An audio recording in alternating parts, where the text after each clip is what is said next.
There's a huge dream of starting a homestead, sitting down with your cows and getting fresh cream and milk from it. And this dream gets perpetuated everywhere, all over social media, and it's romanticized that to homestead, you need a cow. But that's not true, and it's not the reality for most people out there. Now let's not kid ourselves, a cow has some obvious benefits. The amount of cream she gives, the amount of milk she gives, the fact that you can make butter and whipped cream and all the other essential things that you have on your home, all from home with the cow. But honestly, for a lot of people, she comes with a lot of pretty big downsides. Now let's start with one of the major obvious things, and that's land requirements. Now this is excluding some crazy circumstances where I've seen online some gypsy type lady traveling around with her cow on her bus, and she pulls up and finds places to be able to feed her cow. That's not the solution for all of us. So when it comes down to it, a cow generally needs about an acre of space. So the breakdown is roughly 1,000 pounds per acre. Not all cows are 1,000 pounds. I think my cow's around 800 pounds. So I can fill that space with maybe a goat or two or something else. But generally, 1 cow per acre. But let's say you have 3 acres, and not all 3 acres are going to be the same, depending on how much grass you have to feed her, or many other things. Your house is going to take up space, your garden's going to take up space. There's space taken up and also taken up from other animals you may want to have. So it may not be feasible for everybody to have a cow just on land requirements alone, which leads us to the next point, and that is feed bills. Let's say you do have 3 acres. There is going to be a winter, most likely where you are, where the grass doesn't grow, and a cow still needs to be fed through these winter months. And you do that by collecting a bunch of hay.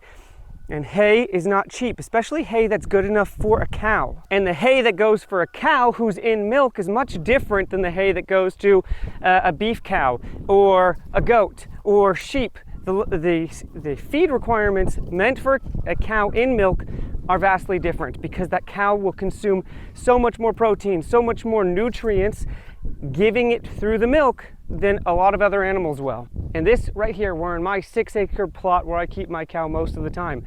But the thing with my 6 acres is it is not the best suitable place for a cow. She's able to eat everything she needs to be from here, but this 6 acres is only really good for about 2 cows because it's nutrient deplete.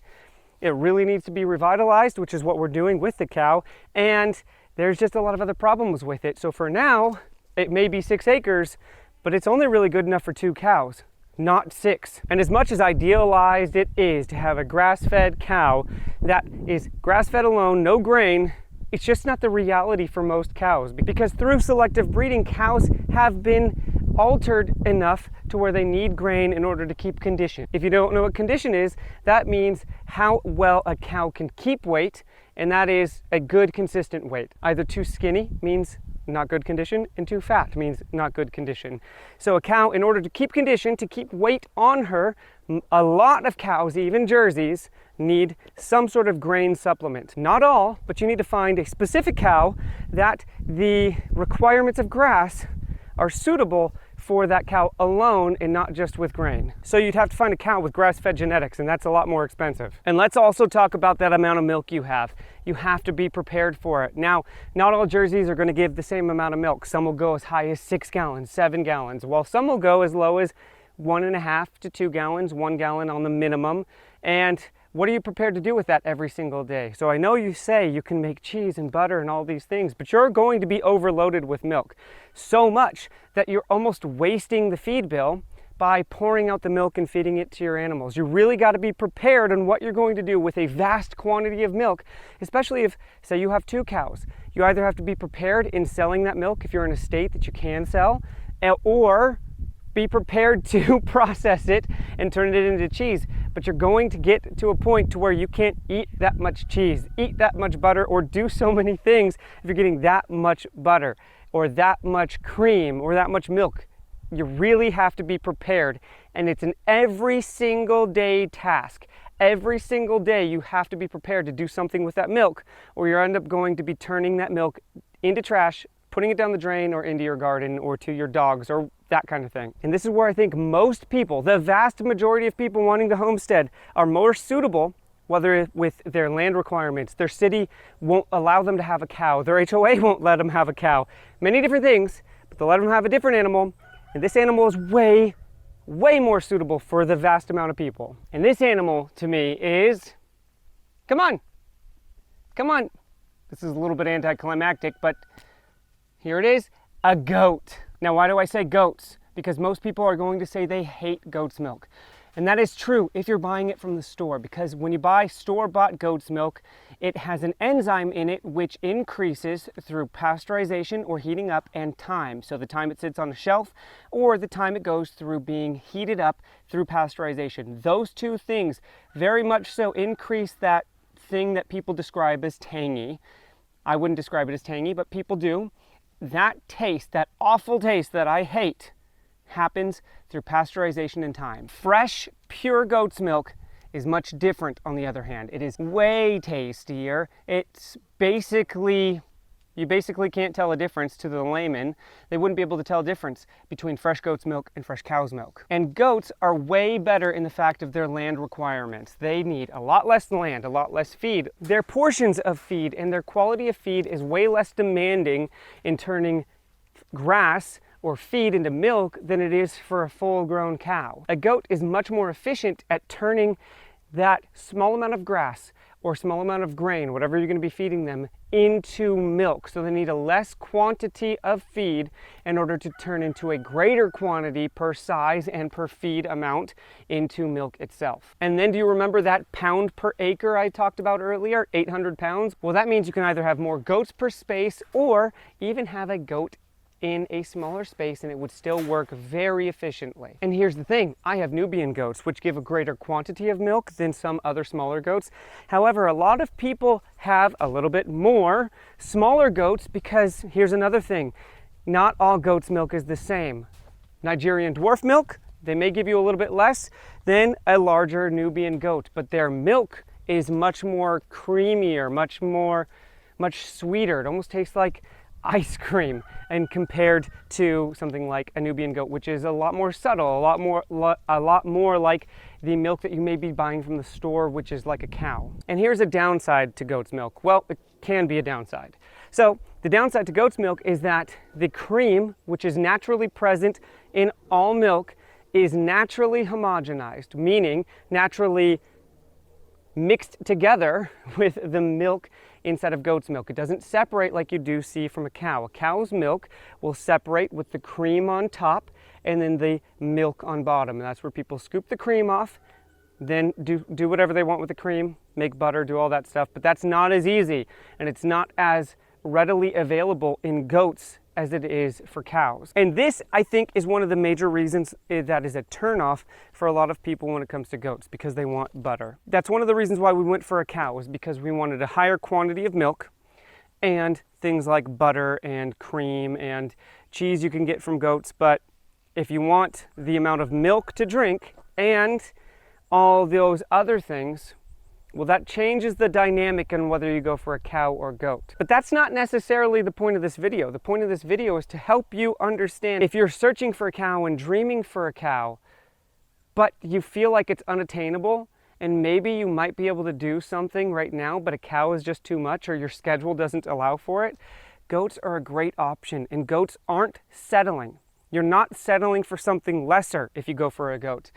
There are a lot more benefits. Some of the fact that the cream in the milk doesn't separate allows for a lot more of a manageable schedule when it comes to what do you do with your milk and all of this stuff, because it's not an everyday chore, and you're not getting as much milk that your freezer or your refrigerator is being overrun in 2 days by just this immense quantity of milk that you can't even get to, even if you're making butter and cheese.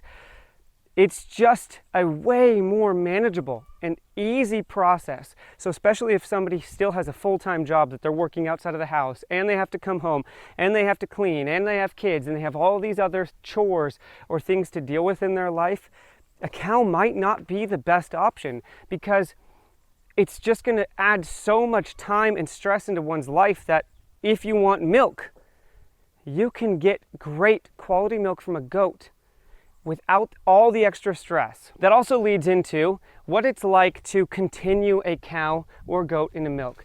They need to be bred. Not all the time. Sometimes I've seen I've seen goats milked out for 2 years, still getting a good quality of milk, even 3 years.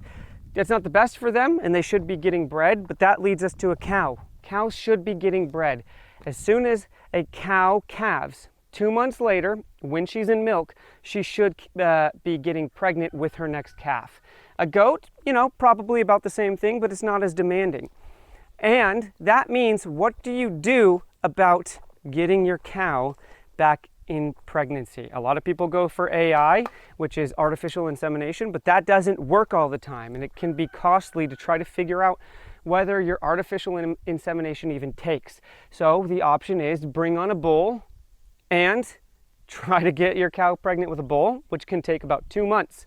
Or bring your cow to somewhere else while she's in milk, so you have to find somebody that's willing to still milk her so she doesn't lose production, and milk there. Or here's what could be hard, because not all bulls are safe, bringing a bull onto your property, which obviously might not be feasible for tons of people. Even with all this land that I have,